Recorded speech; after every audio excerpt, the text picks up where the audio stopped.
සමාන්තර ශ්‍රේණි. ටිකක් යටතේ කතා කරනකොට සංඛ්‍යා අනුක්‍රමණ ගැන කතා කරන්න වෙනවා. මොකද සංඛ්‍යා අනුක්‍රමණයක් කියලා කියන්නේ.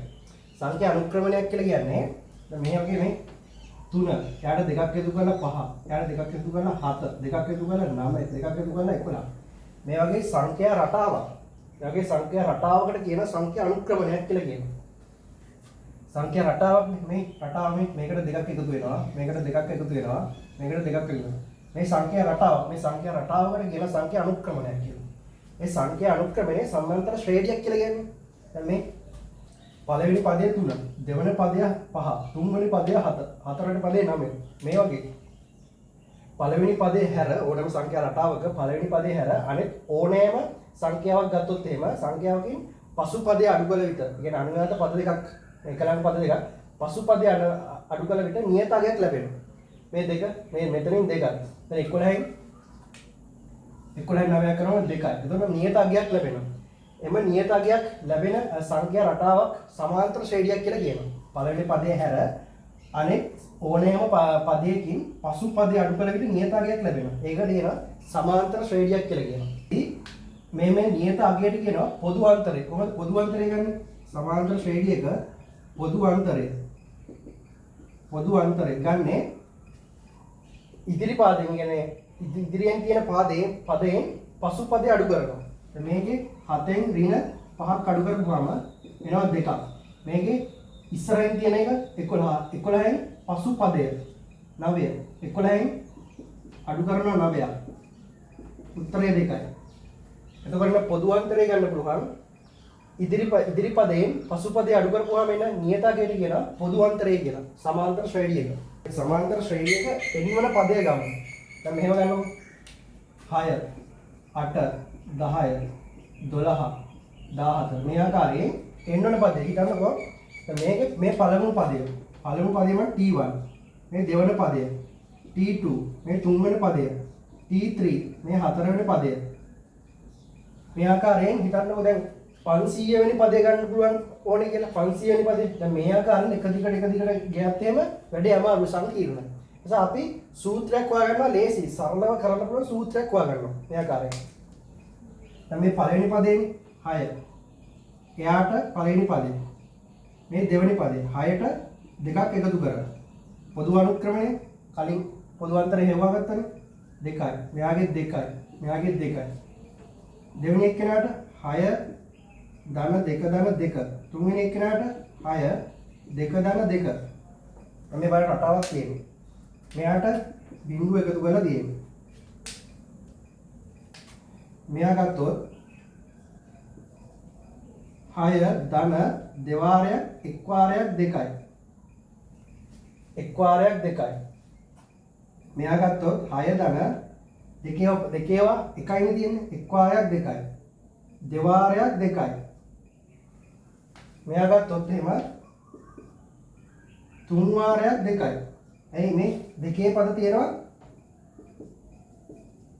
3ක්. එතකොට 3 වාරයක් 2 6යි. 6යි 6යි 12යි. එතකොට එනවා හතරවෙනි පදය. මේ පළවෙනි පදය මේ දෙවෙනි පදය මේ තුන්වෙනි පදය මේ හතරවෙනි පදය. එතකොට මෙයාව කියන්න පුළුවන් 6 ධන බිංදු වාරයක් 2. ඔයගොල්ලෝ බිංදු වාරයක් 2 බිංදුවයිනේ. එතකොට 6 මෙතනට ගියාම 6යි 8යි මෙයා 10යි මෙයා 12යි. මේ රටාවක් තියෙනවා. මේ රටාව අඳුරගන්න. නේ? දැන් මෙතන මේ එක් වාරයක් 2යි. හැබැයි දෙවන පදය. මෙතන දෙවාරයක් 2යි. දෙවන පදේ හැමතිස්සෙම ඒ පදේ අඩු වෙලා තියෙන්නේ. ඒ කියන්නේ මෙතන පදේ අඩු වෙලා තියෙන්නේ. ඇදලා තියෙන්නේ කලින් එකෙන් එකක් අඩු වෙලානේ. දැන් පද කලින් එකෙන් එකක් අඩු වෙනවා. එතකොට මට සරලව ලියන්න පුළුවන් 6 ධන 2 ඍණ 1 වතාවක් 2යි. පදේ මෙතනට අවිලා තියෙන්නේ එකක් අඩු වෙලා හැමතිස්සෙම මේ එකක් අඩු තුන්වෙනි එක්කෙනා තුන්වෙනි පදේ අවිලා තියෙන්නේ දෙකේමයි කලින් එකක් අඩු වෙලානේ මේ. ඔය මෙහා කියන්න පුළුවන් 3 ඍණ 1යි වතාවක් 2යි. මෙහා කියන්න පුළුවන් 4 ඍණ 1යි වතාවක් 2යි. මෙහා කියන්න පුළුවන් 1 ඍණ 1යි. 1 ඍණ 1 බිංදුවයිනේ. එතකොට ඒකමයි. නේ? මෙතනට ඇවිල්ලා තියෙන එක් වාරයක් දෙක. මෙතනට දෙවාරයක් දෙක. තුන්වෙනි පදය නමුත් දෙකේව දෙකයි තියෙන. ඒ කියන්නේ එක පදයක් අඩුයි. එතකොට මේ පදය ගන්න 3න් එකක් අඩු කරලා රටාවේ. මේකේ කලින් එකෙන් එකක් අඩුයි. මේ 4න් එකයි. එතන තියෙන 3. හැබැයි 4 වෙනි පදය. එතන තියෙන 3යි. එනකොට 4 වෙනි පදය. මට කියන්න පුළුවන් මේ ආකාරයෙන් පළවෙනි පදය. එතකොට n වල පදය ගන්න 6 ධන n ඍණ 1 වතාවක් 2යි. 6 වෙනි පදය tn. tn වල පදය. මට සාධාරණ සූත්‍රයක් ලියන්න පුළුවන්. tn සමානයි පළවෙනි පදය ඒකමයි මේ පළවෙනි පදයේ ධන n ඍණ 1 පොදු අන්තරය සමානයි. පොදු අන්තරය ගන්නවා d කිය. මේ ආකාරය. එතකොට tn සමානයි a ධන n ඍණ 1 වතාවක් d.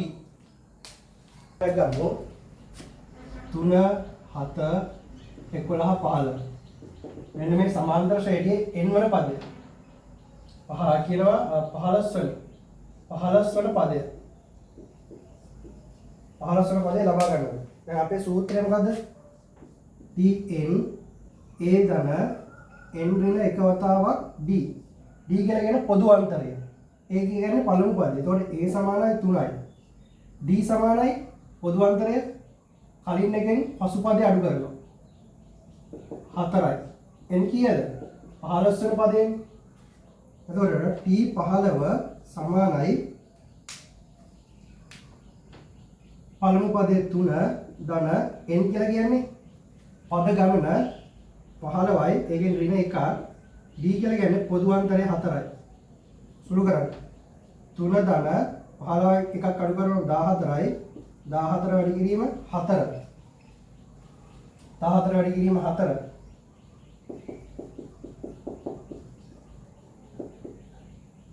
56. 56 3යි 59යි. එතකොට t 15 වෙනි එක 59යි.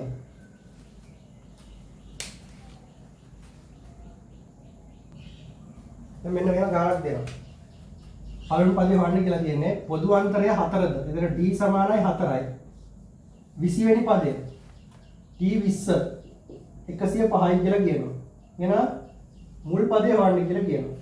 මුල් පදේ කොහොමද යන්නේ?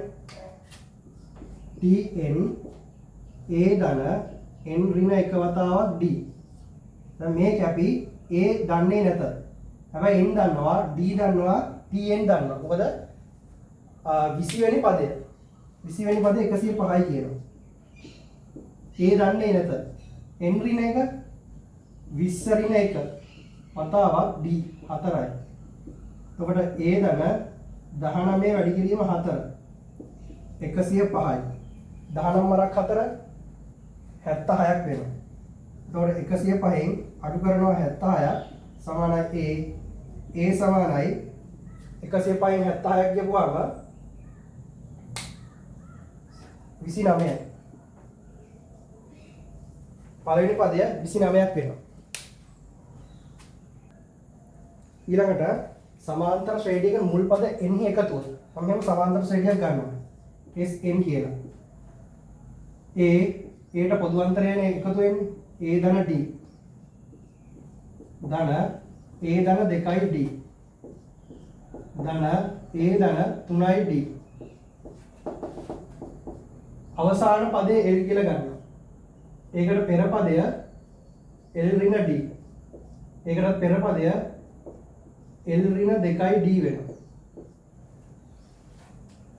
මම ඒක එකක් කියලා ගන්නවා.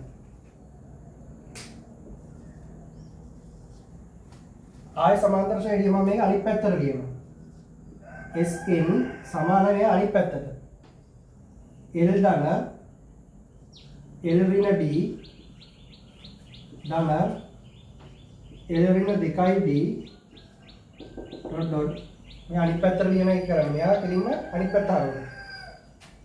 a ධන 3යි d ධන a ධන 2යි d ධන a ධන d ධන a මෙයා අංක 2 කියලා ගන්නවා. මේ අංක 1 සහ අංක 2 එකතු කරන්න. අංක 1 සහ අංක 2 එකතු. 2යි Sn සමානයි මේ දෙන්න එකතු කරොත් A ධන L වෙනවා. A ධන L ධන මේ දෙන්න එකතු කරොත් D ට D කැපිලා A ධන L වෙනවා. මේ දෙන්න එකතු කරොත් ඒකත් A ධන L වෙනවා. මේ ආකාරයෙන් අවසානයත් A ධන L වෙනවා. එතකොට A ධන n ඒවා පද කීයක් තියනවද? n ප්‍රමාණයක් ඇත. n ප්‍රමාණයක් ඇත. එතකොට මට ආයෙ කියන්න පුළුවන් S n සමානයි n වතාවක් A ධන L.